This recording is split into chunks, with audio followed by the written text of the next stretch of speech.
تیسرا جو خطرناک نقصان ہے وہ یہ ہوتا ہے کہ بچے باپ سے محبت نہیں کرتے، صرف ڈرتے ہیں۔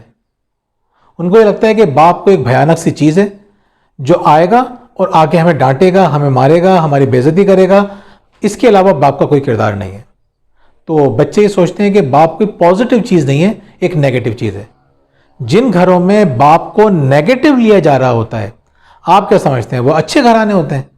آپ دیکھیے، اپنی طرف نظریں دوڑا کے دیکھیے، ایک مثالی گھر کے بارے میں سوچئے، ایک آئیڈیل فیملی کے بارے میں سوچئے، وہ کون سی فیملی ہے جس میں باپ جو ہے وہ ان کے سروں پہ مسلط رہتا ہے، جو ان کو ہر وقت ڈانٹ ڈپٹ کرتا رہتا ہے؟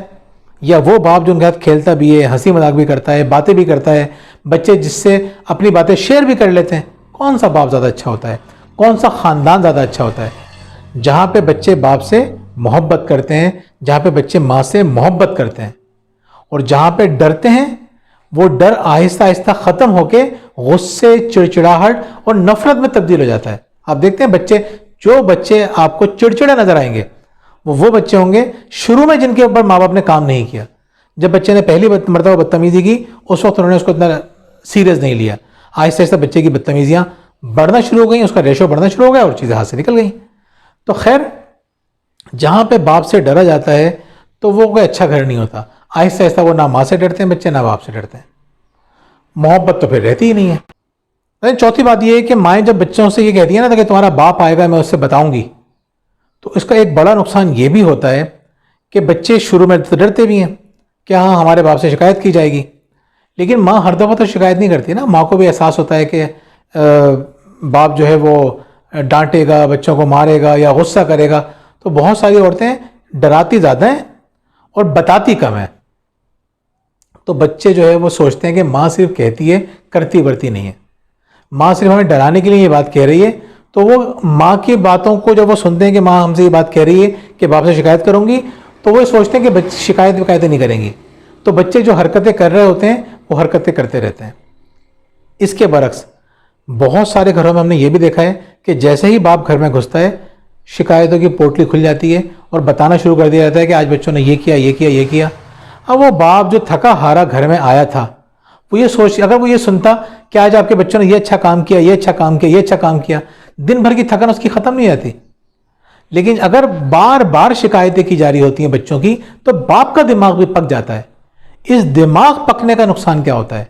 بچہ تو باپ کی گالیاں سنتا ہی ہے، باپ کی ڈانٹ سنتا ہی ہے، آہستہ آہستہ اس کا غصہ، باپ کا غصہ بیوی پر بھی اترنا شروع ہو جاتا ہے۔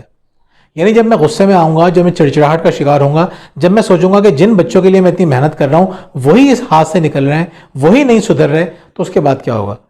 میرا غصہ سب پہ نکلے گا اور بلا وجہ نکلے گا۔ یعنی ان لوگوں پہ بھی مجھے غصہ آئے گا جن پہ نہیں آنا چاہیے۔ کیوں؟ کیونکہ میں یہ سوچ رہا تھا کہ میری اولاد میرے ہاتھ سے نکل رہی ہے، میری اولاد جو ہے وہ اس طرح سے نہیں چل رہی جس طرح اس کو چلنا چاہیے، نہ وہ پڑھائی کی طرف توجہ دے رہی ہے، نہ وہ اخلاقی طور پہ اتنی اسٹرانگ ہو رہی ہے، تربیت اس کی اچھی نہیں ہو رہی، نہ تعلیم مل رہی ہے، نہ تربیت مل رہی ہے۔ تو باپ جو ہے بچوں کی وجہ سے پریشان ہوتا ہے، اور اس پریشانی کا اظہار وہ کرتا ہے ڈانٹ ڈپٹ کی صورت میں، بیوی کے اوپر بھی، بچوں کے اوپر بھی، پورے گھر کا ماحول خراب ہو جاتا ہے۔ ناظرین، شکوہ شکایت سے بچیے۔ شکوہ شکایت کے بارے میں ہم جان چکے ہیں، بہت امپورٹنٹ چیز ہے۔ شکوہ شکایت کیا کرتی ہے؟ شکوہ شکایت کا پہلا نقصان تو یہ ہوتا ہے کہ آپ اللہ تعالیٰ سے دور ہو جاتے ہیں۔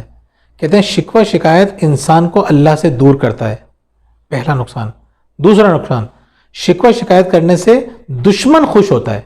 جب آپ شکوہ شکایت کر رہے ہوتے ہیں، دشمن کو بڑی خوشی ہوتی ہے، چلو جل رہا ہے، کوڑ رہا ہے، پریشان ہے۔ اور تیسرا نقصان یہ ہوتا ہے کہ شکوہ شکایت کرنے سے اپنے پریشان ہو جاتے ہیں۔ تو شکوہ شکایت سے بچیے، پازیٹیو طریقے سوچیے کہ کس طرح چیزوں کو حل کرنا ہے۔ غصہ کرنا، چڑچڑاہٹ کا شکار ہونا یا شکایتیں کرنا یہ آسان طریقہ ہے، یہ کمزور لوگوں کا طریقہ ہے۔ مضبوط لوگ، زبردست لوگ وہ سلوشن نکالتے ہیں کہ اس کا حل کیا نکلے گا۔ اس کا حل ہم نے اپنی بہت ساری ویڈیوز میں بارہا دیا ہے۔ ہر ویڈیو میں ہم ان باتوں کو ریپیٹ نہیں کر سکتے۔ ہماری ویڈیو کی بہت ساری ویڈیو کی تھیم ہی یہی ہے، پیرنٹنگ ود لو۔ ہم نے طریقے بتائے ہیں کہ پازیٹیو طریقوں سے، محبت سے کس طرح بچوں کو ہینڈل کیا جانا چاہیے۔ آج کے ویڈیو میں ہم صرف آپ کو یہ بتا رہے ہیں کہ جو آپ شکوہ شکایت کر رہے ہوتے ہیں اپنے پارٹنر کے ساتھ، لائف پارٹنر کے ساتھ، شریک حیات کے ساتھ، غلط کر رہے ہوتے ہیں، اپنا نقصان کرتے ہیں، بڑھاپے میں کیا ہوگا؟ آہستہ آہستہ بچے یہ سمجھیں گے کہ ماں تو کچھ ہے ہی نہیں ہمارے لیے، تو جب ماں کچھ بھی نہیں ہے تو اس کو پھر توجہ نہیں دیں گے، ویلیو نہیں دیں گے، کیونکہ ماں نے تو زندگی میں یہی اس کو احساس دلایا نا کہ سب کچھ تمہارا باپ کرنے والا ہے، تمہیں سنبھالنے والا، تمہیں پالنے والا، تمہیں کنٹرول کرنے والا، تمہیں سب کچھ کرنے والا باپ ہے، میں تو کچھ نہیں ہوں، میں تو ایک ملازمہ ہوں۔ تو بعد میں بچے ماں کو اور باپ کو بھی ملازم یا ملازمہ کے طور پہ لیتے ہیں، کیوں؟ کیونکہ ان کو شکوہ شکایت کرنے کی عادت ہوتی ہے۔ شکوہ شکایت سے بچیں، انشاءاللہ آپ کی زندگی بہت خوبصورت رہے گی۔ بہت بہت شکریہ۔